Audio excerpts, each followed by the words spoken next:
I've been using the Legion Go for a few months now, and I thought it's finally about time I gave my thoughts on it. There was a lot of hype for this machine when it came out, but does it hold up after using it for 3 months? Let's go over the good, the bad, and the ugly of the Lenovo Legion Go right after this video sponsor. If you're looking for a pre-built gaming or office PC and want to buy from a reliable company who has your back, check out PCBros.tech and use my code JASON4 to get 4% off your order. The entire PC Bros team is super awesome and they make great pre-builts at reasonable prices, so be sure to click the link in the video description and use code JASON4 to get 4% off your next gaming PC. The Legion Go kind of came out of left field and started this wave of large manufacturers starting to get into the handheld space after the Steam Deck. And sure, we had the ROG Ally from Asus previously, but it wasn't 100% clear if that was just a one-off. But since then, we've seen the likes of Lenovo, MSI, and a lot of rumors of other hardware companies getting into the mix. But the Legion Go was special because it wasn't just a better Steam Deck. A lot was promised about the Legion Go before it released, so let's first talk about the form factor and the I/O. The handheld comes in this handsome matte black finish, although I wish we would be able to customize the color, but I guess we will have to resort to just using decals. The top of the device comes with volume up and down buttons, a USB 4.0 Type-C, a combo 3.5mm headphone and microphone port, and the power button. There's also a slot for expandable storage in the form of microSD cards, allowing for up to 2TB cards to be installed. On the bottom of the device, we have another USB 4.0 Type-C port, and it should be noted that both of these are able to use PD 3.0 for fast charging or DisplayPort 1.4 if you want to dock your device. I really love that there's one on both ends as it gives a lot of flexibility, especially while charging during gameplay. The back of the device also has a large and sturdy kickstand in case you ever want to play on a desktop or prop up your device while it's docked. Now the entire device is pretty heavy compared to its predecessors. The Legion Go comes in at 852 grams, with the Steam Deck and ROG Ally weighing 666 grams and 608 grams respectively. Now 200 grams might not seem like much, but if you've picked up the Steam Deck and thought it was too heavy to play comfortably, then the Legion Go will probably not be up your alley. But for me, an adult male with average sized hands, the Legion Go didn't feel too heavy that it caused any uncomfiness over time, as its center of mass works in a way that while it does feel cumbersome sometimes, I was so immersed in my gameplay that I never had to stop playing due to discomfort. On the left controller we have an elevated joystick, D-pad, start and select style buttons, and the Legion Space shortcut button, but we'll talk more about that later. On the right controller we have the quick options menu button as well as the ABXY face buttons, another joystick, and a singular trackpad as opposed to the two that you get on the Steam Deck. The trackpad is large enough and gets the job done in a pinch when navigating windows, but it does not have that same haptic feedback that the Steam Deck does. The Steam Deck will give you incredibly satisfying feedback bumps every step of the way, whereas the Legion Go just kind of gives you this pulsating feeling where you know something is happening, but it's not 100% clear. It's recognizable, but only if barely. The buttons are quite standard and not too mushy, while the D-pad is clicky and very satisfying. I will say the D-pad feels a little too flush with the device, and hard to use if you're playing something that repeatedly requires D-pad usage. I wish they would have extended it just a millimeter or two. There are a ton of buttons on the back of the controllers as well as the triggers and bumpers, all of which are customizable, so if you play a game that could require a lot of inputs, you're in luck. There's also a scroll wheel back here that can be useful while going through menus or websites and is easily accessible using your index finger. I actually really like the feel of the Legion Go in my hands, and it's far more comfortable than it appears. One annoyance I found is that I will constantly touch the screen with my right thumb when playing games. And since the screen is touch, it will usually send my camera flying in different directions. I don't know if this is just an issue I have personally, but I wish the right joystick was just a little bit more to the right to avoid the issue. One of the defining gimmicks, features of the Legion Go is that the controllers are detachable, kind of like the Nintendo Switch. But unlike the Nintendo Switch, this doesn't mean that you can use these as two individual controllers. It's purely here so you can play not attached to the screen, which could be handy, or to utilize what they call FPS mode, where you continue to use the left controller for movement, and then the right joystick comes with a little attachable base that turns it into a vertical mouse. I'll be honest, I have not used this as often as I should, but the few times I have tried it in games like Teamfight Tactics and Fortnite, it was surprisingly useful. As someone who doesn't do well with a controller in shooters, it was a nice alternative that took some getting used to. I mostly found myself using the FPS mode when navigating windows, as I much prefer it over the trackpad. Now let's go over what I consider to be one of the best features of the Legion Go, the display.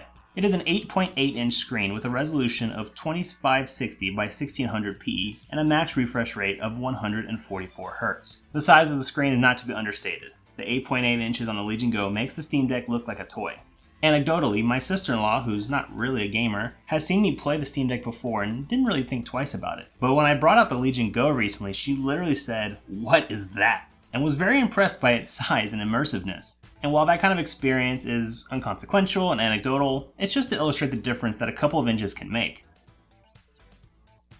But size isn't everything.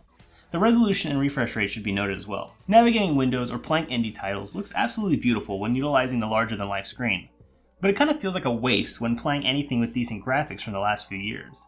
The Legion Go is utilizing the same AMD Z1 Extreme processor as the original ROG Ally was using, so it isn't able to play a lot of games at 1440p 144Hz. Even easy-to-run games like Fortnite aren't really able to hit those numbers, and with the screen not having variable refresh rate, you'll find yourself setting it to 60Hz anyway.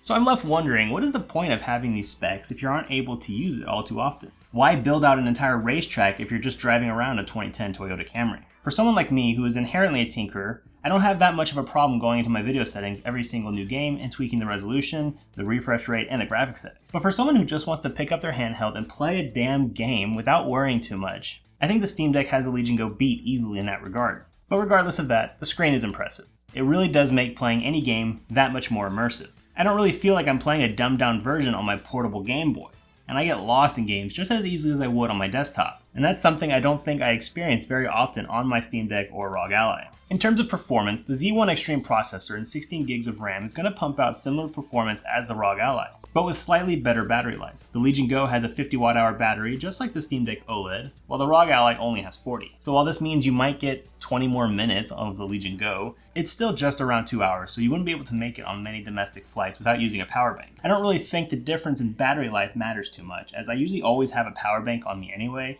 and there's not often times that I'm playing for extended periods without a plug other than on flights. But I know battery life is important for some people who play between classes or on road trips and might not have access to a plug. Now if you're into emulation, the Legion Go can actually handle most consoles out there. I've seen good numbers in emulating Wii U, PlayStation 3, Xbox, and even all the way up to the Nintendo Switch. Pretty impressive thinking that you could have these huge libraries for all the old consoles on a singular handheld device. I didn't do any emulation testing myself because I don't want Nintendo to shut down my channel, but I'll link in the description to a video from Retro Game Core where he tested out a ton of games on all the most popular emulators. Now if you crave even more power, it's a good thing those USB-C ports are actually USB 4.0, so you can plug in any external GPU you have and run games directly off that if you're docked at your desk. I don't have any to test here, but I've seen some people do it successfully and had good experience with it. This is in comparison to the ROG Ally, where the only external GPU they allow are the Asus proprietary XG Mobile ones, which work fine, but they are just hella expensive. Plus 1 point to Lenovo for not being proprietary or locked down in this regard. The software being around the device is Windows 11. No fancy handheld version or anything, just a bog standard Windows 11 install, which obviously isn't as seamless as SteamOS, but it allows you to run anything you want with few exceptions. On top of that, there is a front-end software called Legion Space that comes pre-installed. This allows you to access all of your launchers from a single place. But to be honest, it's a glorified advertisement, so I usually just exit it. I personally never use Legion Space and instead installed an open source front end called Playknight, and it's simple enough to allow me to organize all my games effectively. But I can't outright uninstall Legion Space as all the keybinds are assigned within, and it opens access to the Quick Options menu. This menu is actually pretty substantial and I use it a lot. It allows you to change many things on the fly like thermal output, performance overlays, fan curves, you name it. There's also customizable shortcuts built in that can be changed, like for example the Legion Space button and A essentially presses Ctrl-Alt-Delete for you. Using these shortcuts to navigate complicated keyboard shortcuts can be an easy way to exit games, launch the virtual keyboard, or do other simple tasks like take screenshots or screen record. Now I know a lot of people complain about Windows and I kind of agree, but until Windows makes a handheld version that isn't so bloated, this is what we get. Once you understand how to navigate it, using the Windows operating system becomes second nature. You're probably going to spend most of your time gaming on this thing anyway, not going through old GitHubs just to get games working. The Legion Go can be docked using your old Steam Deck docks, or most USB-C docks out there realistically. Alternatively, you can just plug in a USB keyboard and mouse and get to gaming. The performance on the Legion Go for things outside of gaming is not too bad either. I was able to edit this entire video on it, and that includes 4K footage without much issue. I also installed the Meta software and tried out VR on my MetaQuest 2, and it ran the games quite well without any noticeable hiccups or stuttering. If you're already sold on Legion Go or you already have one, get subscribed for a future video that will go over all the best games to play on the device and best accessories that are worth your time and money. Personally speaking, I actually love the Lenovo Legion Go. When the ROG Ally came out, people were excited because a true Steam Deck competitor was coming out, and it had most of the Steam Deck shortcomings taken care of. A better screen, smaller form factor, and a stronger processor. But the ROG Ally suffered a lot out of the gate from a lot of bad publicity and early days issues, and after talking to an employee at Best Buy, they said it was their most returned item for months. So much so that the ROG Ally went on a major sale quickly after launching, and you can now buy open box ones for dirt cheap. But is that really solely because people were afraid their microSD cards would burn up? Well, probably not. I personally believe that people went out and bought the ROG Ally hoping it would be a better Steam Deck. And that's what they got. A better Steam Deck. No innovation, nothing that makes it stand out other than a higher price tag and a proprietary external GPU port. What we have in the Legion Go is not just a better Steam Deck. It's different in so many ways. The form factor, the screen size, FPS mode, extra buttons. I mean, this thing screams, I am not a Steam Deck. And that's awesome. That's what I want in my electronics. I don't want the same thing with a different skin. I want innovation. I want weird. I want gimmicks. That is what makes this hobby so fun and exciting. Playing on the Legion Go is a lot of fun. With this huge, beautiful screen and quirky controls, it's some of the most fun I've had gaming on a handheld in a long time. I think if you want something new, different, and immersive, then the Legion Go might be perfect for you. But if you already have a Steam Deck or ROG Ally and you're happy with them, I don't know if there's enough of a change here to justify spending $700 on a new device this soon. This thing might be innovative, but it's not revolutionary. Just yet. The Legion Go is currently available on Amazon via Micro Center for $650, but that only comes with the 512 gig SSD. If you want the 1TB version, it's going to be $700 over at Best Buy. I would personally go with Amazon because they give you a 30-day return window as opposed to Best Buy's 14 days, just in case anything's wrong with your device or you just have a change of heart. And if you're still unsure whether to grab the Legion Go, ROG Ally, or Steam Deck, check out my reviews here and here of each of those devices and get subscribed for my future review on the Steam Deck OLED. My name's Jason. Thanks for watching.